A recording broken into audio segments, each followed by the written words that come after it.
Republican Congressman Lee Zeldin. All right, good evening, Congressman.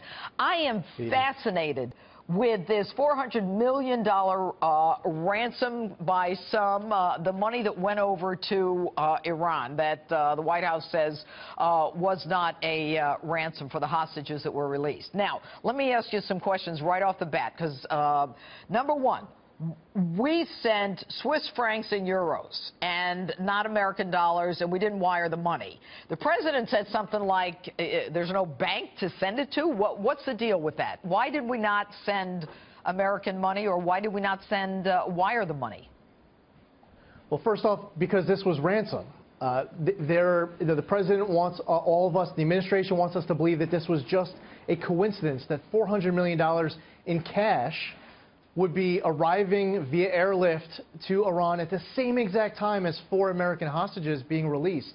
So in order for the president, with his White House taxpayer-funded fiction writer, Ben Rhodes, for them to be able to sell this narrative, they need to start coming up with other excuses. The first one is but I'm not asking you that. Work. I'm asking you why. We can get to that later, okay? I mean, I saw the movie, what was it, Beyond Enemy Lines? What was the movie where they wait for the other car to come? What movie was that?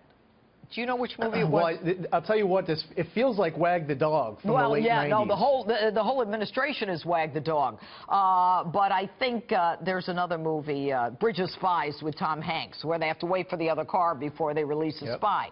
But why the cash?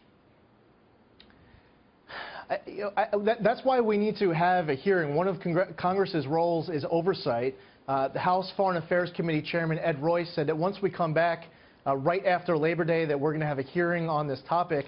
I would love to see Secretary Kerry come, if it's Secretary Liu, whoever needs to testify on behalf of the administration to explain exactly why this had to happen. The conversion is leading to more questions that unfortunately are still unanswered. I don't have a good answer as to why the administration did it, but they need to account for it. They need to tell us why that was made. You know, you made a statement a couple of days ago to the Daily Signal, and you said the claim that the timing is coincidental is beyond unbelievable. It's clear that one of two possibilities applies. Either the president has no idea what he's doing, or he knows exactly what he's doing and is playing for some other team. What did you mean by that? Well, first off, there's a possibility that the president has no idea what he's doing. If he does know exactly what he's doing, his priorities are completely out of whack. And I've said this time and again with this Iran nuclear deal, prioritizing domestic politics over national security, prioritizing the Democratic Party over what is best for American foreign policy, prioritizing his own legacy over what's best to keep our country safe, secure, and free. I don't know what team this president plays for. There needs to be an answer. If he does know exactly what he's doing, and his priorities are completely out of whack. Did he need congressional approval to send this money, or was this already a part of that $1 billion deal that went to Iran? Or $1.5 billion? I still don't know what the number is.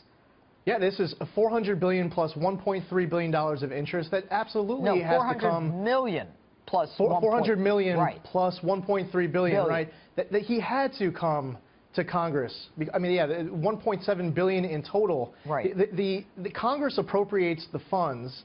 The president executes laws. When Congress decides to appropriate funds for a specific purpose, this president can carry out those laws. But this president is going beyond that. There's right now a court case going through the system with regards to Obamacare, with the president allocating funding that wasn't appropriated. Well, he went around Congress too when he did the deal for Bergdahl. When he did the release of the 5 Taliban guys, you know, and this is obviously a continuing thing with him. What can we expect with the other 2 hostages, or 3, we're not sure, that are being held by Iran? More payments? Well, that's the problem with the precedent you said. That's why you don't pay ransom. And even if the left, the far left, whatever part of the left, wants to spin this as a coincidence, saying that this money was owed, it was agreed upon, it's just a coincidence that it was sent at the same exact time. The fact is the precedent ends up resulting in now American hostages.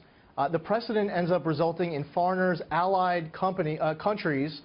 Now those foreigners are also hostages. And Iran, the world's largest financer of terror, working to overthrow foreign governments, pledging to wipe Israel off the map, chanting death to America, calling us the great Satan, illegally test-firing intercontinental ballistic missiles. This precedent encourages these bad actors to kidnap even more. So what do we do about these two or three? It puts all of us, it puts all of us at risk. Congressman Lee Zeldin, thanks so much. And